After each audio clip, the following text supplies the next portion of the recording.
Marius, des Misérables pour rire par Avémar. Marius. Salut, brillant Paris, Janus à double face, ville de fange et d'or, de boue et de clarté. Coeur et cerveau du monde, ici trouve une place en ces modestes vers par ton souffle inspiré. Oui, je t'aime, Paris, j'aime ton quai, tes rues, tes palais, tes maisons, tes boulevards géants, j'aime ta paix, ton bruit, ton peuple, tes revues, ta nuit et ton soleil, et tes pleurs et tes chants. Je te connais bien, va, tes salons, tes tavernes sont pour mon coeur jaloux un excellent trésor. Je sais tes carrefours, leurs ignobles lanternes, et tes places superbes aux girandoles d'or. Suspendons notre lyre au clou et chantons ton pâle voyou, car le voyou, voyez-vous, vous, j'en suis comme un fou de ce petit loup doux. Domuncio, vieux mot romain et latin, le français né malin fit gamin, galopin. Sans chercher d'autres rimes, il a des synonymes. L'enfant se levant tard s'appelle aussi moutard, parfois c'est un lézard, quelquefois un musard. N'a-t-il pas d'autres noms? Insectes, moucherons et même mioches sont ses plus communs surnoms. Si vous avez connu Gavroche, petit mioche, il tient au roman par un fil de profil. Il a pour braver la froidure, pour coiffure, de quelque auvergnat un lambeau de chapeau, portant gaiement cette casquette pas coquette. Rarement il a dans ses pieds des souliers. Si dans ses maigres jambes flotte sa culotte, c'est que le tailleur du moutard, c'est Lazare. Il est blagueur, hâbleur, gouailleur et menteur. Il est fumeur, buveur, noceur et flâneur. C'est la charge du beau chérubin, moins le bain. L'été criant, sur tous les tons des hannetons, il ne connaît qu'un seul pays, c'est Paris. Mais il préfère beaucoup mieux ses banlieues. Près de la Salpêtrière, au quartier de la Glacière, cet endroit n'est pas fort beau, on voit la maison Gorbeau. Dans la triste maisonnette, au fond d'un sombre grenier, habitait M. Jondrette. Gavroche est son héritier. Le bizarre de l'ouvrage, c'est le luxe des surnoms. Ici, chaque personnage possède 5 ou 6 noms. Dans la mansarde voisine demeurait M. Marius, encore un nom, j'imagine, qui cache quelque rébus. C'était un plumet magnifique que le sire de Pontmercy, taillé dans le roc athlétique. De ses jours, voici le récit. Ce vaillant soldat de la France servit Kléber, Joubert, Mortier. Il fut à Spire, Worms, Mayence, et jamais n'était le dernier. Jour mémorable, au cimetière avec le capitaine Hugo, ils couchèrent dans la poussière les Kaiserlicks au champ d'Eylau. Quand l'Empire fut en déroute, Pontmercy baron, mais en pleurs, de Vernon vint prendre la route. Le brigand cultiva ses fleurs. J'oubliois qu'après la campagne d'Austerlitz ou de Marengo, Pontmercy battant la campagne, prit une femme comme il faut. C'était la fille d'un bonhomme qu'on appelait Gillenormand, aussi franc qu'un fils de la Somme, mais aussi rusé qu'un Normand. Quand il alloit dedans la rue, malgré ses 80 printemps, son habit à queue de morue lui donnoit des airs tout flambants. Son parrain possédait du vice, il fut baptisé Luc Esprit. N'allez pas chercher de malice dans ces 2 prénoms pleins d'esprit.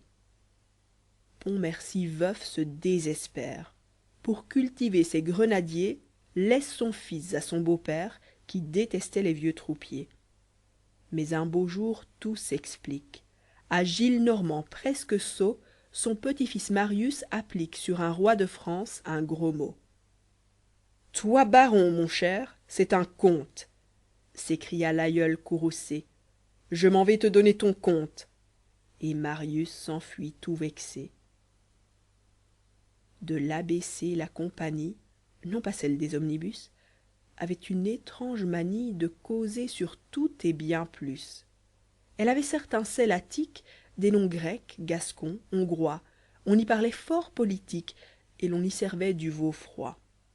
Ses membres sont laigle, grantaire, enjolras, prouvaire, fouilly, messieurs courfeyrac, combeferre, bahorel fils et puis joly. Sans vouloir leur chercher noise, peignons les non à demi. Sauf laigle de seine-et-oise, ils étaient tous du midi. enjolras avait beau visage mais il était républicain. Courfeyrac était bien plus sage. Quoique visionnaire et malin, Prouvaire, moins fanatique, était très fort en hébreu. À toute la métaphysique il préférait l'oiseau bleu. Fouilly, folle-tête en travail, ne pensait qu'à la Roumanie, à la Pologne, à l'Italie, qu'il peignait sur son éventail. Combeferre était moins sensible, et Bahorel un flâneur. Bossuet, le plus accessible, s'appelait l'aigle par erreur. Il était toujours dans la peine et travaillait tout de travers, mais se moquait de sa déveine, riant au nez de ses revers. Joly courtisait Esculape, ses clients défaut lui faisant, le gaillard se purgeait sous cape et n'en était pas mieux portant. Grantaire était le vrai Pylade d'Enjolras qui avait grand air. Quand cet Oreste était malade, il allait prendre le grand air. Quand Marius fut à la porte, il prit un cabriolet. Il y rencontra, chose forte, son ami l'aigle, Bossuet. C'est par lui qu'il gagna sa vie, en traduisant d'un seul coup une langue assez jolie qu'il ne savait pas du tout. Le Luxembourg est une promenade que connaissent les étudiants. Là, chaque arbre est un camarade pour les amoureux de 20 ans. Dans une allée assez tranquille, un vieillard surnommé Leblanc, tous les jours, ainsi que sa fille, venait s'asseoir au même banc. Devant l'azur pur et céleste qui jaillit de deux jolis yeux, le sage fuit toujours. S'il reste, c'est qu'il est, hélas, amoureux. On sait qu'un regard magnétique est un engrenage certain. Cette batterie électrique vous saisit le coeur et la main. Marius a perdu la tête. Devenant épris tout de bon, chaque jour il s'habille en fête et change de noirs pantalons. Mais si nous suivons le volume, Patron-Minette nous apparaît.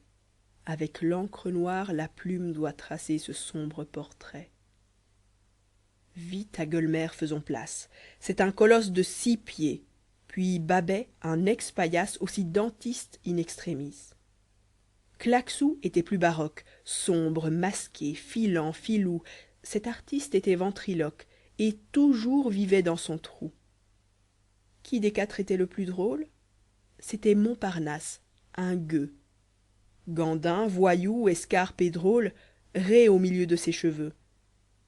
Ces charmants matous sans minette, ce quatuor de scélérats, avait pour nom Patron-Minette. C'est bien le patron des forçats.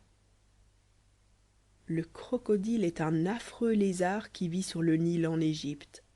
Comme il imite les pleurs du moutard, vers lui la bonne accourt bien vite. Malheur au cœur compatissant qui veut soulager cet enfant, car le monstre d'un coup de dent lui prouve qu'il est imprudent. Eh bien, sur les bords de la Seine, le crocodile a des neveux qui s'en vont larmoyant leur peine à tous les échos généreux. Voulez-vous connaître leur style? En voici l'exemple parfait. Je pourrais vous en citer 1000 taillés sur le même poulet. Aveugle depuis mon enfance et fils d'un vieux militaire qui perdit en servant la France un membre et de plus la lumière, je n'ai pour toute espérance que le secours du genre humain. Ou bien, victime d'une machine, daignez secourir mon malheur. Ou mieux, plaignez un mineur majeur estropié dedans une mine. Si jamais l'enfer vous adresse ce fin style humide d'un pleur, ne faites pas la maladresse d'aller consoler son auteur, car au quartier de la Glacière, cela vous glace en y pensant, Jondrette avait sa souricière, mais Marius avait l'œil dedans. Qu'il est beau jetant la béquille de sa misère qui boitait, écorchant la main de sa fille au carreau fêlé qui restait. Voyez sa moqueuse grimace, le gaillard n'est pas satisfait, il voudrait qu'il gèle à la glace et tremble de manquer ses frais. Un vieillard généreux entre, Marius caché tremble à son tour, car qui vient d'entrer dans cet antre, c'est le papa du Luxembourg. Monsieur Leblanc, que je vous aime, dit Jondrette de bonne humeur. Oui, ma joie est vraiment extrême. Vous me faites bien de l'honneur. Je ne puis vous offrir grand'chose, car j'ai vendu mon piano, je veux vous céder quelque chose, ce beau tableau de waterloo. Quelle couleur, mais la peinture vaut à peine 3 francs 10 sous. Ça vaut 1000 écus, je vous jure. Vous voulez me monter le cou ou te le casser, vieille bête, dit Jondrette, avec mes amis. Ses amis, c'est patron-minette. Papa Leblanc en devient gris. On l'empoigne et puis on le cogne. Malgré le voisin Marius, on pourrait bien narguer la cogne. Mais Javert vous tombe dessus, car Javert est en embuscade. Il présente à chaque brigand un homme de son escouade et la force pour logement. Puis veut offrir une prise à Leblanc, mais il n'est plus temps. Il s'aperçoit de sa méprise. Leblanc s'est enfui. C'est Valjean. Et Thénardier, c'était Jondrette, ex-sauveteur de Pontmercy. Marius, mari de tout ceci, voudrait bien l'être de Cosette. Nous saurons au tome prochain si l'amoureux obtint sa main. Fin de Marius, enregistré par Ezois en Belgique en août 2010.